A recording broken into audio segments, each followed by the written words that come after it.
Good morning, everybody. We're going to start in just a couple minutes. I'll be right back with you. Good morning.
All right. Good morning, everybody. Thanks for being patient. I was caught up a little bit today, and now I'm here. So I'm excited. Welcome to our last week of Ignite. We got today, we got Thursday, we got Friday. We will be done after that. If you missed any sessions, we are recording them all. They'll be in our YouTube channels. And we do Ignite 4 or 5 times a year. So I recommend you jump in, at least once a year minimum. When you're kind of just getting started, it's always good to take it a couple times, maybe in the first year. Because you'll learn and you hear things differently every time you go through the course, because you'll be at a different stage in your career, if that makes sense. So today it's all about negotiating. We've talked about pretty much every piece of the business. Today it's about the negotiations that we get into between the buyers and the sellers that we get to work with, and the agents, right? So we obviously are negotiating with multiple people through the process. And you know what, frankly, guys, you're negotiating with people in your day-to-day lives right now, every day. So, we'll discuss that a little bit as well. So again, today, negotiating. So we're going to focus on the negotiation portion of running our business. And this is what we're going to be covering today. Okay. So we've got our kind of overview where we're going to break down common points of negotiation. We'll talk a little bit about that today and do an exercise around that. We'll examine what we call the 3P approach, which is to prepare, present, and position what it is we're trying to come to an agreement on. And we are going to analyze counter tactics, which is when somebody's negotiating with us, how do we respond? And then we'll talk about actually using the 3P approach through a couple of exercises. And then I'll show you where you can do some other exercises with people in your office later today.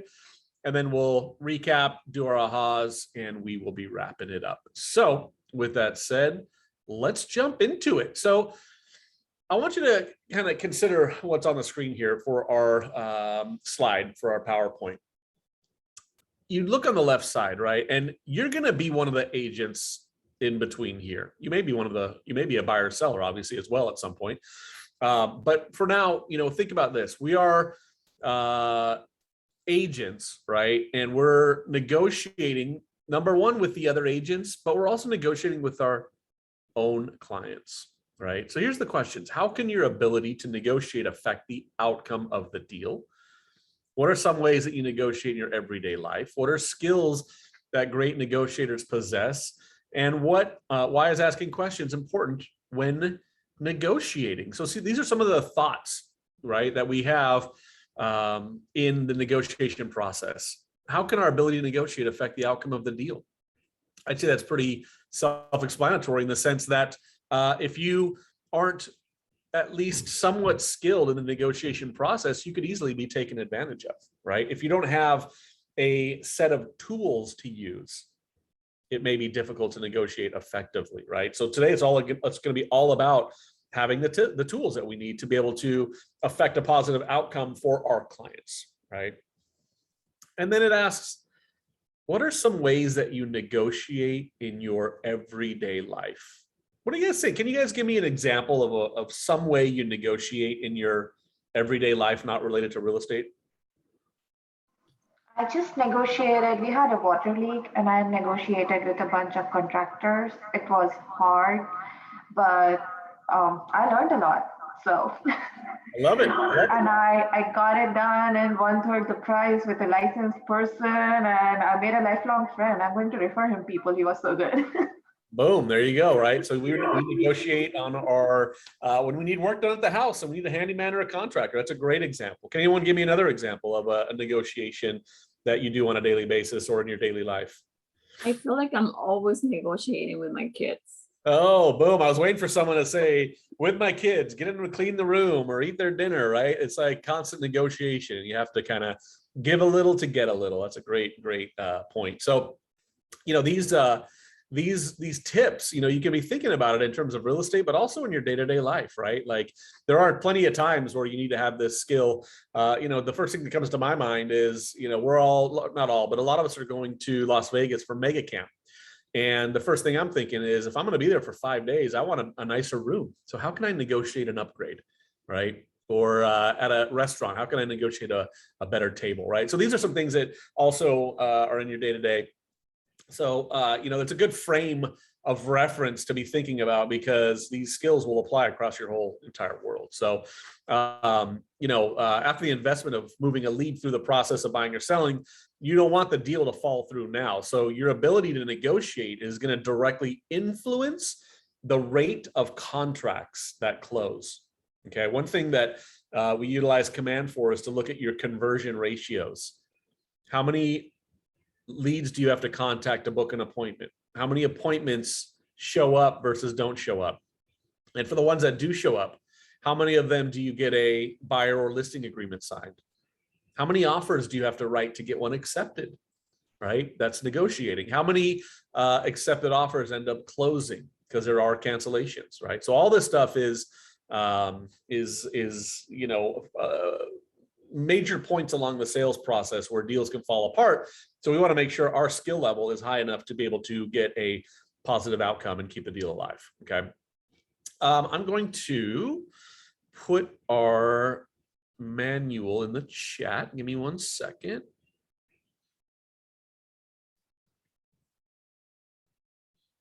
And we're gonna, in our manual, folks, if you want to turn to page number 4. Okay. So real quick exercise. What I'd like for you all to do on page number 4, it's just a bunch of blank lines, okay? And so what I'd like for you to consider is, what are the potential negotiation issues that could arise in a transaction, whether you're representing a buyer or seller? Write down as many negotiation issues that you can think of on your page or on your notes, wherever you're taking notes, and then we'll have a little discussion. So why don't you go ahead and take about maybe a minute, 2 minutes to write down as many things you can think of that you would negotiate in a transaction.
All right, folks, tell me, what are you writing down? What are you guys writing down? What are some common points of negotiation in a real estate transaction?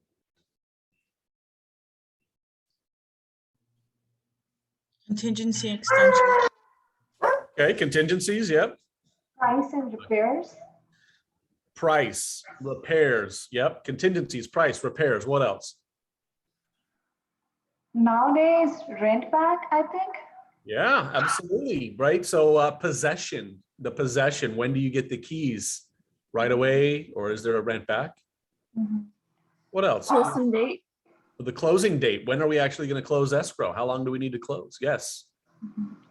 Why our offer is better than others. Okay, so what, right, that's kind of the overview. What are the terms that we're negotiating that makes ours stand out better?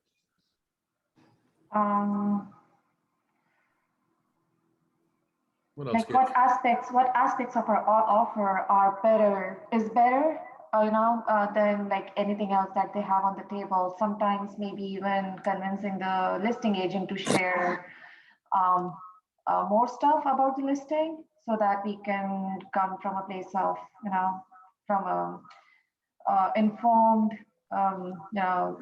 place so that we can give a better offer.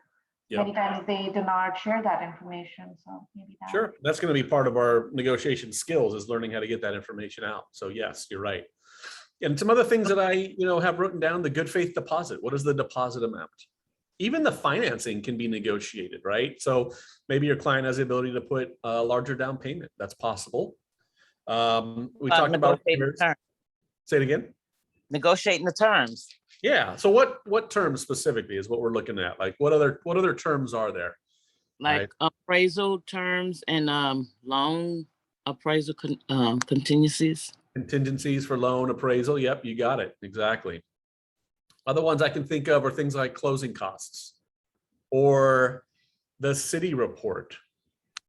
Who gets to choose escrow? Who gets to choose title? Who's paying for escrow and title? The home warranty. What about the other conveyances, meaning what comes with the house? Are you asking for personal property?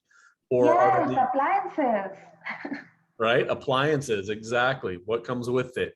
Or how about this? How about solar, right? What about leased or liened items? What comes with the house there, right? So basically, if you think about it, okay, the most common points, as Kay said, are terms on one side and then the price, right? So we have all these different terms that are available. The price is the price, okay? So on page number 5 in your manual, you'll see it talks about price, and then you'll see it gives a breakdown of some of the terms that we talked about: closing costs, the closing date, the conveyances or what comes with the house, the earnest money or initial deposit, and repairs. Those are some of our most basic ones that we have available to us. Okay. So good. That's awesome. So, I want you to be thinking about, there's a lot of, it's not just the price and the closing, right? There's a lot of other things that are involved in this negotiation. Okay. So, all right, good. Let's keep moving on. So we're going to start looking at the 3 Ps approach to negotiation. Okay, so one thing that's important to understand here is it says on the slide, negotiation is absolutely a skill that can be learned and perfected with experience. Experience meaning you investing time on the task over a long period of time, practicing these skills. So the best practice for negotiating and bringing the buyer and seller together is the 3 Ps approach. And so basically on page number 7, you'll see the 3 Ps approach, but I believe I have a slide for it here, but you can see them on the right side of this slide. Prepare, present, and position. Okay, so we're gonna take a look at each one of these in depth and see what does this all actually mean, okay? So let's do that now. First, we have prepare. And I think this is, I know this is extremely important, because what this does is it helps you to be, thoughtful about what it is you want to accomplish. So instead of just picking up the phone and calling an agent about a repair request, you want to really plug into your own client and be thinking about things that could occur going forward, right? So obviously know your goal. What is the ideal outcome? You need to have a clear goal of reaching a win-win agreement in which the buyer and the seller are satisfied with the outcome. And you're always going to remind your client of their motivation for moving or buying the house. And that when the contract closes, they'll be able to move on with their lives. Oftentimes we get so caught up in the middle of a deal over hundreds of dollars or $1,000 or $2,000, and yet the client's buying an $800,000 property. We're not even talking about 1% of the price. And it becomes this fixation to the point where emotions get high and we lose sight of the bigger picture. Okay. And so, when I teach my buyer's consultation, I always start with, why do you want to own real estate? What do you look at? What's the bigger picture that you're trying to accomplish? What's owning a piece of real estate going to do for you financially for the rest of your life? And when I'm in the middle of repairs, I can go back to that and remind people, hey, look, this is a blip on the radar. You're going to forget about this in a couple of years. Don't lose sight of the bigger picture. You told me that you want to buy property so that it will increase in value so you can fund your child's education. Isn't that what's most important here, right? So that's how I might frame a conversation with my client to remind them and help them remember what is the bigger picture goal here, okay? Next, it says to know your client. Make sure you fully understand your client's goals. So we have to ask questions to figure that out. Learn the areas in which they are willing to negotiate and where they will stand firm. So what are non-negotiables? Right. And so you can ask that with your client, especially as you're like doing a repair request and you're advising them on how to do it. And they have, a foundation issue and then some chipped paint and some problems with the flooring, right? You might ask them, like, what of these are immovable, non-negotiable? And obviously the foundation is probably the one that's going to be, the bigger picture, health and safety. So if we focus on that and maybe consider the other things that you'll do as maintenance down the road, that could be a win-win, right? So know the client, but you know the client by asking questions. Next is think ahead. This is a really important one. Anticipate what the other party wants out of the negotiation. Write down how you think they may counter the offer and how you plan to handle it, right? So be thinking, what could they respond with? What might they tell you? That's extremely important, because if you get adept at really being thoughtful in the foreshadowing and understanding what kind of response you may get, it'll allow you to help tee up your own client and be prepared to respond effectively to win the negotiation. Okay. And then number 4, set clear expectations. Prior to meeting with the other party, you want to set clear and realistic expectations with your client. Then under promise and over deliver. Under promise, over deliver. Okay, when you over deliver, you come out the hero. But if you tell your clients that you're going to accomplish X, Y, and Z, but you only get X and Y, well, then you've under delivered and it looks like you didn't fulfill your promises. Okay, so part of setting clear expectations with your client is being clear that win-lose agreements are likely to be rejected by the other side. So set yourself up for success, make it a win-win, right? If your client is asking for just too much and it's a win-lose, then they're not going to get the deal, which is going to impact them at a bigger picture, like we talked about, about why they want to own. Okay. Number 5 or 6, I think hopefully should be, you should go without being stated, but obey the laws, right? Know what your laws are, know what the contract says, be familiar with what you can and can't do. And then lastly, it says, know the documents inside and out.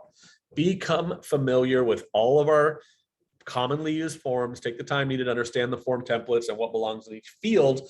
I get to look at almost every single file that comes through these offices, and I see some wacky stuff out there. Okay, so you really want to make sure you know what it is that you're doing. I do contracts classes every other week. All of our contract classes are recorded and available on our YouTube channel. So make sure that you are going through, watching them, and being familiar with how the purchase agreement works, the listing agreement works, the buyer's agreements, the disclosures. There is a lot to a real estate transaction. And so the better you know them, by the way, the more effective you'll be at negotiating. I found that early on, that if I knew the contract better than the other agent on the other side, I was able to dictate terms more effectively because I knew what we could and couldn't do with contingencies, cancellations, timeframes, et cetera. You want to master that. You really want to know that. Okay. All right. So let's talk about prepare, learn. And this is a great concept here. Asking questions is the key to gaining information to win a negotiation. Asking questions. I always say that a great salesperson is a great question asker. In most presentations, you want to be talking less than 50% of the time. You want to be asking questions, okay? And understanding the right questions to ask is important to the negotiation process. Asking questions allows you to establish and uncover objectives and goals of your client or the other client and the other agent that you're working with, right? So through asking questions, you gain information, and this knowledge, if applied, will give you the power, okay? As you gain the information, you strengthen your ability to negotiate and increase your chances of the win-win outcome, right? So benefits of asking questions. Well, they provide you with points you will negotiate on. Okay, you're going to learn what it is you're going to be negotiating. They will give you insight on where you and your clients will have leverage, right? So when you talk to another agent and ask them about the seller and they tell you they have to be out in 30 days, boom, that's leverage. Now you know, no time to waste. We need to get this deal done, and it could help you in your negotiations. Asking questions helps you set clear expectations. Set clear expectations. Asking questions will help you to get your client, to know your client better and figure out what their goal is, like we said, why that's so important. And again, lastly, to help make it a win-win, okay? Now, as we can see on the screen here on the slide, at a basic level, there's two main types of questions used in negotiation, open-ended and closed. And this isn't even just negotiating, right? This is just the two basic main types of questions that are out there. We have open-ended, which is a question that has unlimited response options, okay? It could be any of a million things. Closed questions typically are going to give you a specific response, either a yes or a no, or there's only one answer essentially, right? And the way I look at this, open-ended questions are exploratory. They're designed to help you get more information. Your open-ended questions are going to begin with the classic who, what, when, where, how, and why. Who, what, when, where, how, and why. Generally speaking, those types of questions are open-ended, and they're designed to promote dialogue and explore and get information. Closed questions, in my opinion, generally speaking, are designed for closing, right? To get a specific answer that I always say it like this, you should likely know the answer to, right? You already kind of know what to expect the answer to be when you're asking a closed question. So here's some samples, open-ended questions. What else should I know? What is important about closing within a certain amount of time frame? How do you feel about that? Right? Some of my favorite open-ended questions are, tell me more about that. Or if you had to say something, what would it be? Right? You're just it's just creating opportunities. I have another book called Stop Telling and Start Selling, right? Asking these questions are going to be very powerful for you. On the close side, do you have to sell your home by a specific date? Yes or no? Do you have other offers to another agent, right? What is the bottom line price that you would consider? So these are basically our open and closed type of questions that can get all this information. And again, to recap, figure out what points to negotiate on, get insight about where your client will have leverage, set expectations, get a better understanding of your client and their goals, and then figure out what a win-win will look like for everybody, okay? All right. Going a little deeper into the learning part of the questions, there's a few other scripting questions that can be very effective, okay? What would happen if, and why is this important to you? These are so powerful when you're working with your clients because, you know, the first one, what would happen if, helps you anticipate the next step of the negotiation. So your client comes back with wanting a repair request. They want every single thing on the inspection report, which usually is a kiss of death. That's when people just say no. In fact, One of our agents has a listing right now.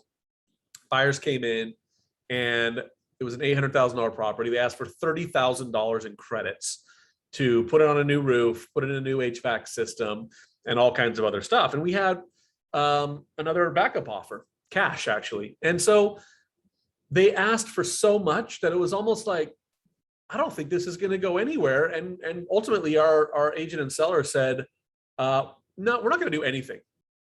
You know, if they would ask for $5,000, they probably would have got it. But instead we said no to everything.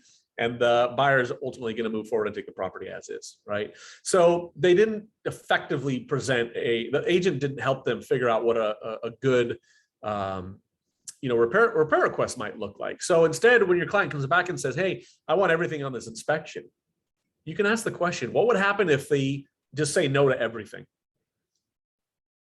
What would you do? Oh, I'd cancel. Okay, cool. Well, what if they said yes to a smaller amount of things that are more realistic? What if we focus on the health and safety, right? What would happen if we did X, Y, and Z? So you're essentially troubleshooting, brainstorming what you can do to keep furthering the process, okay? And then, why is this important to you? Again, another very powerful question. You get that repair list. There's 30 things on it, some of it minor, some of it relatively major. Why are, the GFCIs important to you? Why is this caulking important to you, right? And you can start asking about it. You say, well, I don't know, I want everything fixed, right? Okay, well, you understand you're buying a used home. What would happen if you focused on the major things and then you had a handyman come out and spent $500 to clean up a few other things in the house? What would that look like, right? So now you're brainstorming, troubleshooting, giving options, and creating win-win negotiation strategies, right? That's the bottom line for all this. Hopefully that makes sense. Does anyone have any questions about the questions that we're looking at?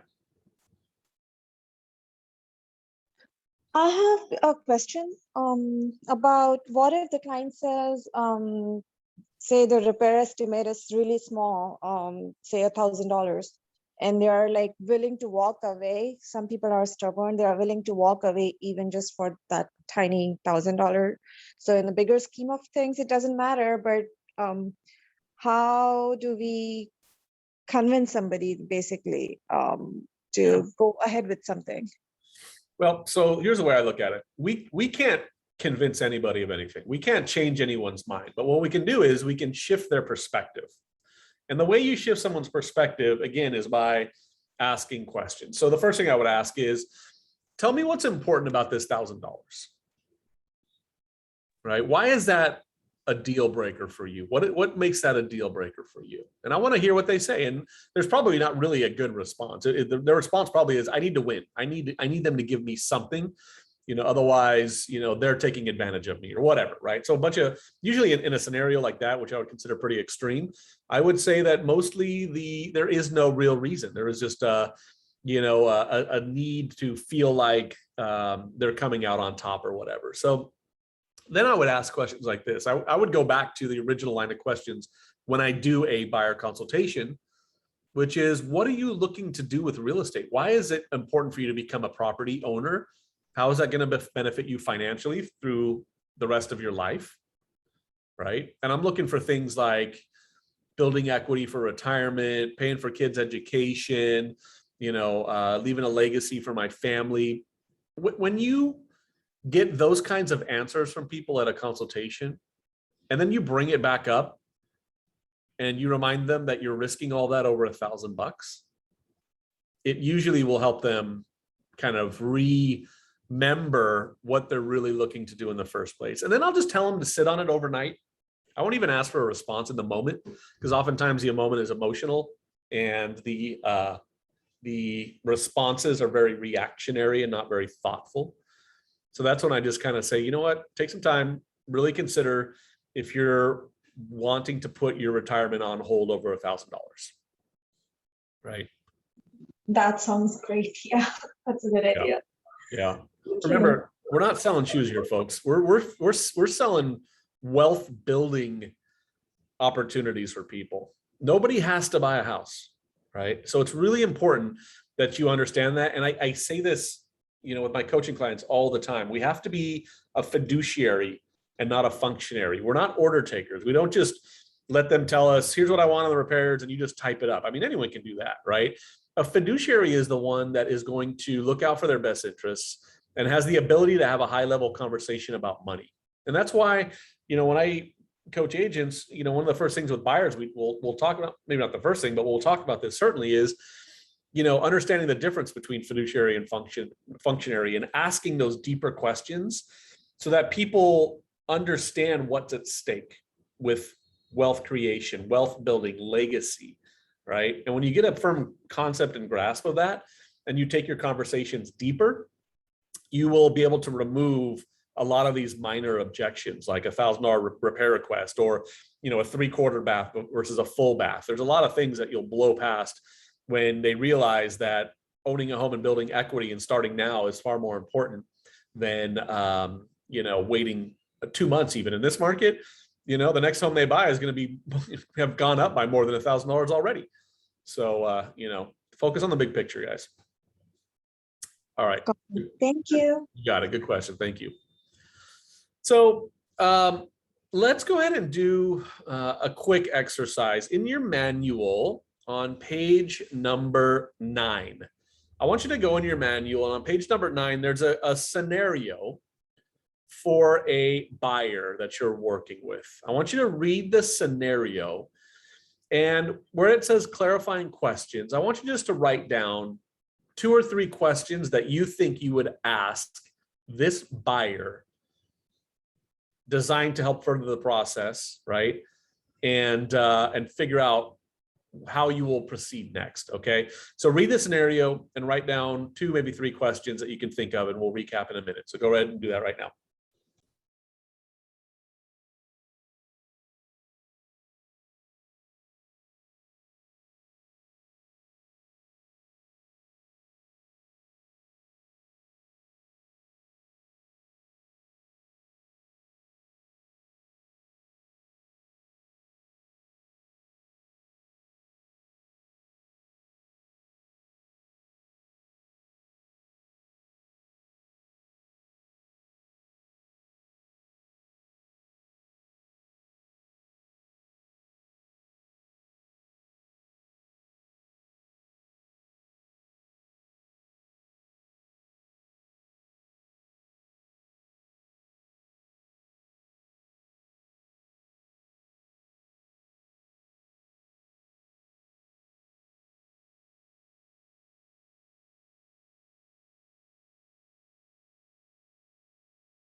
All right, so we've got a buyer renting currently.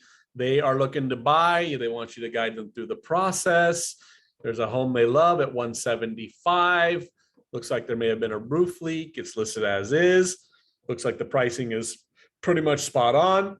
Your buyer wants to keep the payments low and pay off student loans, so they want to go in at 155. There has been a lot of activity on the property. So here's what I want to know. What were some of the questions that you wrote down to get more information and clarify in order to help her decide what to offer? What do you guys write down?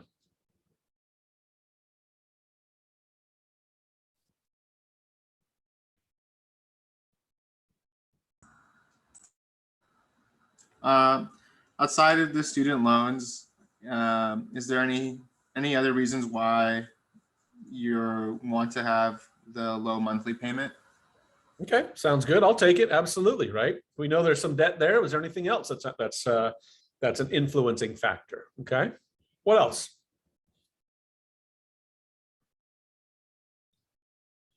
What else did you write down? I'm sorry, I'm driving. I have not been able to check out the manual. No problem. Somebody else chime in, folks. Who else do we got? Jennifer, Karina, Tanya, Oleska, maybe. Sullivan, what'd you guys write down? Tell me another question or two.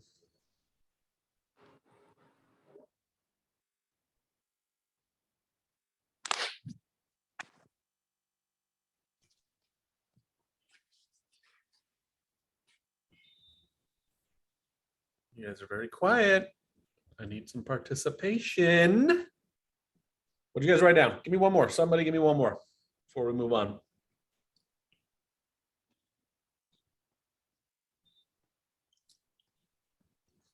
Jennifer, I know you wrote something down. You always got something for me. What you got?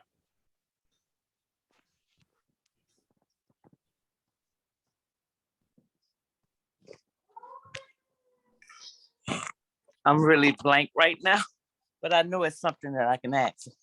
Yep. Okay. There is something. There is something.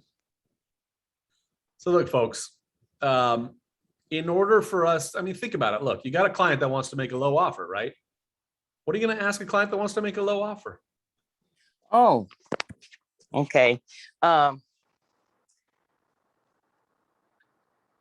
would ask them, you really like this house and you want to make a low offer on the house. What do you think your competitors? There's a lot of people out here looking for properties. Do you think they're making low offers like you want to make low offers? I would ask them something like that. I like it. I like it, right? There's a lot of competition on this place. You think everybody's going to do the same thing as you, right?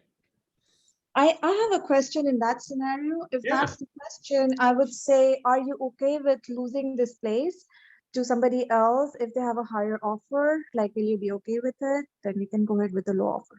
There you go. There you go. That's a great question. So that's almost like a takeaway close. What would happen if you made this offer and you didn't get a counter? Are you okay with that? Yeah. Right. In this market, that is an extremely powerful question because you're getting many times you're having to overbid and change appraisal terms and so on. So that question you're going to be you could be using significantly, right? By just simply asking, would you be okay if you don't get a counter offer? Because people are coming in so strong right now. I don't know that you'll get that counter, right? And you got to tell them the truth. And that's the reality of it, right? So sometimes you got to get burned once or twice before they realize the realities of the market. Mm-hmm. Okay. Yep. Absolutely. Right. Another great question in this scenario. What is it about this house that makes it your favorite? Why do you like this house? Right. That's another good question. Or what if we make that offer, but you take it as is with no repairs? Is that something that might be possible for you? Right. And then remember, we talked about those what if type questions. What if the seller countered full price with no repairs? Or what if they countered with just fixing the roof, but nothing else, right? So there's a lot of different scenarios that you can run people through. So remember, this is a skill, guys, you need right now because you're going to be working with buyers, you're going to be writing offers, and you're going to talk to clients that want to go low. It's just the reality. Every buyer out there just assumes that the way buying anything works is you put a low bid out, the seller counters back at a higher price, and then you meet in the middle somewhere. But the truth is that's not happening right now, right? So you need to be asking questions and guiding people. One of the most effective things that all of you can do for buyers right now today is ask, what do you think about the market? What have you heard about the market? What do you see happening in the market, right? And you want to get their perspective to understand, do they think it's a hot market? Do they know it's a hot market? Do they know it's competitive for listings? Do they know there's a lot of buyers out there? What have they heard? You need to be able to pull that information out from them and then ask them if you can share with what you see actually happening in the market. That's extremely powerful when it comes to negotiating. So ask questions, then ask for permission to give your perspective and what you see happening. All right, let's keep moving. So when we present, right, we've prepared, now we're presenting. We have to think about a couple things here. Okay, first, by the way, folks, highly recommend that you pick up the phone and call the other agent. Okay, this is like a lost art in today's society. Negotiating is going to be the most effective when you're on the phone with somebody. If you're texting and emailing back and forth, it's just not going to work. You don't have the opportunity to gather as much information as you want, right? Like if you're trying to get an offer accepted and you text a listing agent, right? What are you going to text? Do you have offers? Do you have overbids? Where should we be at? No, you're gonna say, you know, do you have any offers? They're gonna say yes, one word. And then guess what? That's not enough information for you to be able to negotiate. So pick up the phone and make the call. Second, or the first one on the screen here, pay attention to verbal or nonverbal cues. What are you seeing and hearing outside of the words? How are they responding to you? This can be very powerful because you can hear the way people respond tonality wise on the phone, or if you're in person, you can see body language. Knowing and seeing that information can be very powerful if you're focused on it, right? The next one here, it says, I have a question. I'm kind of struggling with that. When I called the listing agent and I'm like, you know, just trying to find out where the yep, listing and the seller is at. Those are some of the questions. What you're saying is that I should be asking, right? It's like I might ask, I'm trying to get him to give, you know, see where his price is, see where the seller, what the seller wants in order to make this happen, make the sale happen. So I'm kind of struggling with that just a little bit. I just need, you know. yeah, this is an art, right? This is an art for sure. And you know, opening. that's the whole topic of this conversation today is negotiating. So this first call where you're trying to pull out information from the listing agent to get a good offer written, this is the first negotiation, right? Okay. This is how good are you going to be at getting information out? And here's what I typically recommend, right? There are going to be some basic questions we need to ask. You know, do you have offers? If yes, how many offers do you have? And then the next question from there is crucial, but all these pieces of information along the way are important. So do you have offers? Yes or no? Yes. Okay. We have competition. No. Okay. We may be flexible, but depending on how long it's been on the market, that could be different information. If they say, no, I don't have any offers and it's days on market 0, well, okay. We haven't had enough time go by yet. So in that case, my next question is, how has the interest level been? I'm looking, how many calls have you gotten? They'll tell me 30 calls. Okay, this is a hot property. And then there are offers. Okay, cool. How many? 2, 3, 5, 20. Depending on the time frame, that's going to give me information as well. If there's 2 offers in 20 days, that's not very hot, right? That's pretty mediocre. Okay. 20 offers in 5 days. Okay, they're looking at probably massive overbids, right? And so even if the agent won't give me the price, if you ask enough questions, you can still guide your client. So the next thing I would ask is this. Okay, you got 20 offers. Well, I'll ask straight up, what's your best price? Or what's your strongest offer? 9 times out of 10, they're not going to tell you. They're going to say, we have some really strong offers. If you want to, you know, they may ask you about your client. What is your client, right? I got a VA, you know, barely qualified and they need closing costs. They'll probably tell you don't even bother submitting, right? Some of them do. Yeah, for sure. Which, okay, thank you. But let's say they say, okay, we've got a couple really strong offers. I'll ask if they won't give me the price. If I say, what's your best offer? And they don't tell me, I'll say, are you looking at large overbids or not, or just over asking or slightly over asking? What does that look like? Okay. And they'll usually give you an answer to that. So they may not give you the price, but they may say, yeah, we're looking at pretty big, substantial overbids with cash or, you know, lots of money down payment. Okay, got it. So let's say I'm looking at a $700,000 house. I have to kind of make up what I think a large overbid is. And at 700, I would say minimum 50K is a large overbid, if not higher, right? I mean, we're seeing homes go for over $100,000 over list, even below $1 million. Okay. But also when we think about listening and looking for that nonverbal cues, like the tonality, right? Like if I say, okay, you got large overbids. What if we come in at 755? Do you think that'll at least get us at the table with a counter? I want to hear either, yes, that'll put you in the running. Or if I hear something like this, well, you know, it's close, right? Like the way they're saying that is not convincing, which tells me that's not going to cut it. We need to be better than that, right? Okay. So that's the nonverbal communication that I need to hear. And when I hear that, it's going to, all the answers to those questions are going to help me advise my client. Offers, yes or no? If yes, how many, in what period of time? What is the strength based on the questions that I've asked? And then I go back to my buyer and recommend what it is I think they should offer. Now, by the way, folks, when you're working with buyers, for the most part, you don't want to ever let them come in and say, I want to make this offer at this price without giving them some advice and background to the conversations that you've had with the other agent, right? Because they'll say, oh, well, let's go we'll offer 680, 700. And you haven't given them any of this information yet. You know, that's a losing deal, right? So you want to be able to go back and say, look, I talked to the agent. They got 20 offers. They have large overbids with a lot of cash down. And I think to put yourself in the running, we need to be closer to 760, 770. So what do you want to offer, you know, in that range? Is there something you'd like to offer in that range, right? And that's how I'll make that guidance. And they'll either do it or they won't. It's up to them ultimately what they want to offer. But that's how I grab that data, learn, pay attention to the nonverbal, be quiet when you ask a question. That in and of itself is a good skill to master, right? When you ask a question, keep your mouth shut and let the other party talk. Okay. There's this old saying that salespeople are the easiest people to sell. So when I'm calling a listing agent, I am asking the same question in different ways. What's your best offer?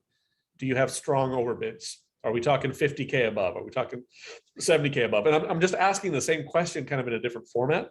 And 2 or 3 times in, they'll give you the answer. They'll tell you what you need to know, at least enough for you to have enough information to go back to your client. Thank you for that, Nick. You got it. You got it. I have one more quick question. Yeah. Do you advise me to, like, you call the listing agent and it's been on the market, it's new on the market, and you know it's a hot, it's going to be a hot listing. You ask them, is it a hot listing? And they give you, like, they got activities and everything. Do you think it's best for you to submit the offer, you know, especially if you can go over some and the list price is less than what you want? I mean, the list price is good and then you can go over a little bit. Do you think submitting that offer right away, right at the beginning of, you know, they're getting ready to do an open house on Wednesday and on the weekend, and you send it in probably Thursday? Yep. Do you think that offer right there, they say, okay, this is my highest best offer right here, you know, they're going to start overbidding over the offer that you sent in? Do you think it's best to send that offer in at that particular time when they're going to present the offers on Monday? Generally speaking, I would probably say no, you know, because if they're going to present Monday, I'm going to call Monday morning and ask, like, where are we at, you know, and ask all these same questions. I just saw a deal recently where we went into the weekend and did the open houses. It was clear there was a bunch of showings, and by Sunday they still had no offers. They set a deadline for Tuesday. On Monday, they got 8 offers in with overbids, all on Monday. Everybody waited until after the open houses to see what was coming in. And, you know, we did the same. And then we found out that, okay, there's a bunch of overbids, because we were thinking maybe we could go a little bit below the list price in that scenario because no offers had come in as of yet. And then all of a sudden people submitted. So yeah, if you're the first one in and you're not like super strong, you know, it may not be the best thing to do. If you have cash and you're willing to, you know, substantially overbid, I have seen times where you can get someone to accept your offer prior to open houses.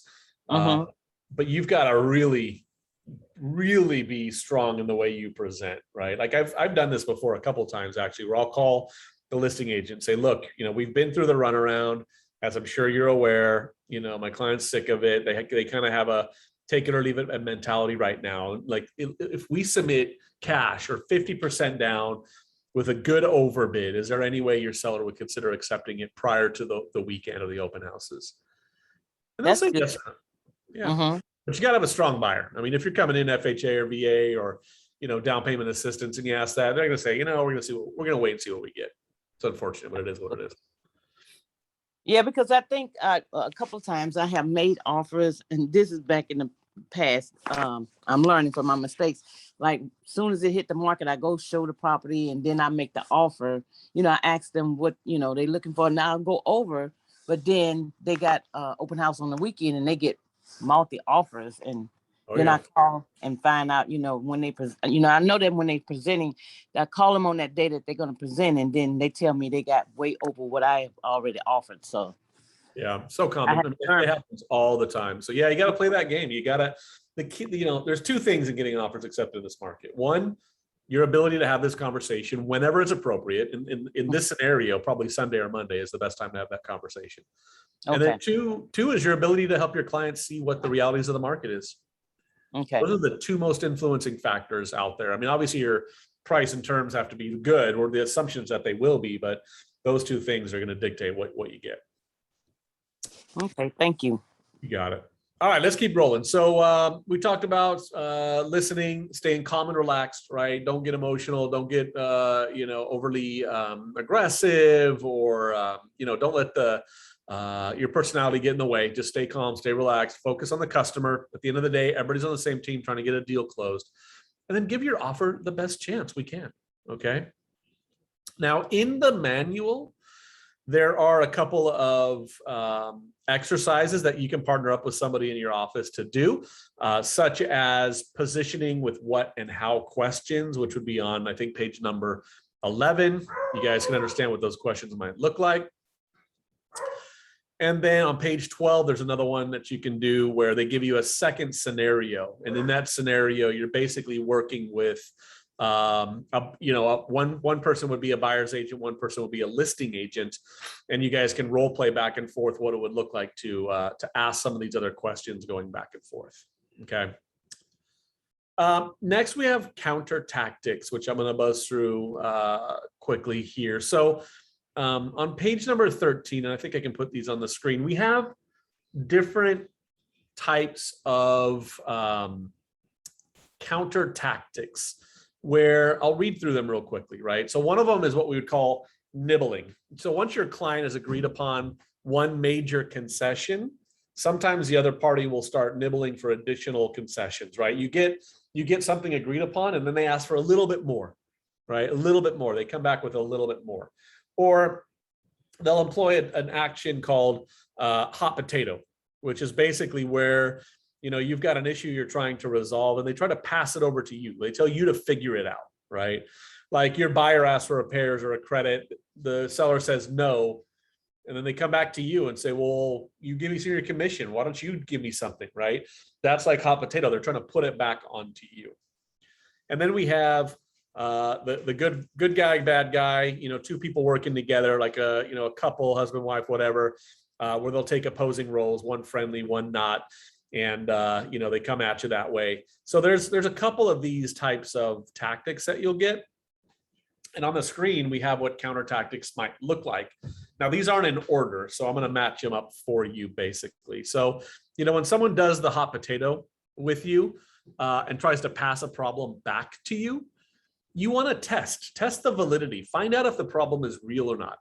Has the actual party exhausted every possible solution, right? So, let's say your buyer gets their repair credit denied, and they want you to kick in some commission. They want you to, credit them $5,000 to compensate, right? So, first of all, you can say obviously no to that, but what you can say, look, unfortunately the seller denied your request. What would happen if you didn't end up buying this house? What would happen if you didn't become the owner of this home, right? So common, agents will just say, oh, okay, well, let's do 4, or I'll give you some money, right? You can just work for a living. You're not a party to the transaction. You don't need to be crediting people. And that's just an extreme scenario. So throw it back to them, right? Give them back the hot potato. What would it take for you to buy this home without the $5,000? Do you have access to additional funds? Do you even need the money, or are you just looking for some sort of concession, right? So put it back in their lap, okay? The good guy, bad guy routine, right? That would be where you use tactic C, call them on their game, right? So if this continues, then attribute what the bad guy says to the good guy, since they're a tag team anyways. This will likely diffuse the tactic, because now you essentially have 2 bad guys. So you essentially just, do your best to say, look, guys, I thought we're all in this together, and yet I know it seems like one of you is on one side, one is on the other side. What's going on? What's going on? Help me understand where we're at.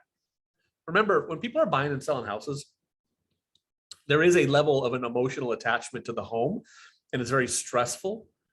And people can be pushed to a certain stress level that makes them have reactions or outbursts that may not be what you're wanting to deal with or work with. And so you have to find a way to counteract that and get everybody back on the same page. Okay. And then lastly, on the screen here for tactics, we have nibbling.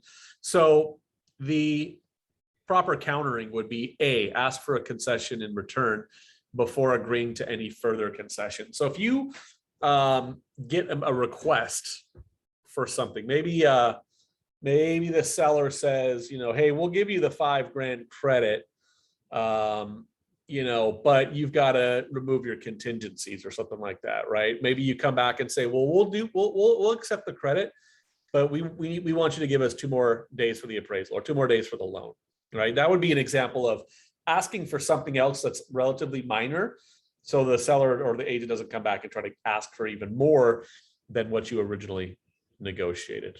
Okay. So, well, folks, that's really the main gist of it. Okay. So basically what we talked about is the prepare, present, and position approach. Prepare meaning, and I want to just recap this with you guys as we wrap up for the day. Okay. Prepare is when you be thoughtful about the outcomes. What do you want to have happen? How well do you know your client? What are the outcomes that are likely to happen? And are you setting people up for that? And then the present, that's when you're actually delivering the information. And remember, anytime you're making a request for something, whether it's an offer, a counter offer, a repair request, whatever, the options you're going to get are accept, reject, or counter, right? Those are the 3 options that we have. So knowing that, how are you teeing your client up for what the outcome could look like? So presenting, and there's skills with that. Keep your mouth shut, listen for nonverbal, etc. And then position is essentially like we talked about, trying to get the 2 parties to come together in that win-win agreement. Okay, so those are the basic 3 P's in negotiating. So I want to see if anyone has any questions as we wrap up for today. Any questions, folks, on negotiating? I actually have a request. Can we have like more classes about negotiation? Because I feel this is like 80% of our career. If we can negotiate, we'll stay in business. If not, we're out. Yeah, absolutely. We'll talk to our market centers and let everybody know that's something we're looking at as something that would be valuable for sure. Yeah, I'll throw that out to all of our agent leadership. Thank you. And also about disclosures. I have attended a few classes, but I want to know how does it really work in like real life. So that would be something nice too. Yeah, disclosures, jump on my contract classes. I do have a disclosures class recorded to watch, and then I do teach them repeatedly throughout the year. Great. Thank you so much. Got it. What's the name of the YouTube channel so that? I'm going to put it here for the contracts. Correct. It is in the chat. Oh, that's not it.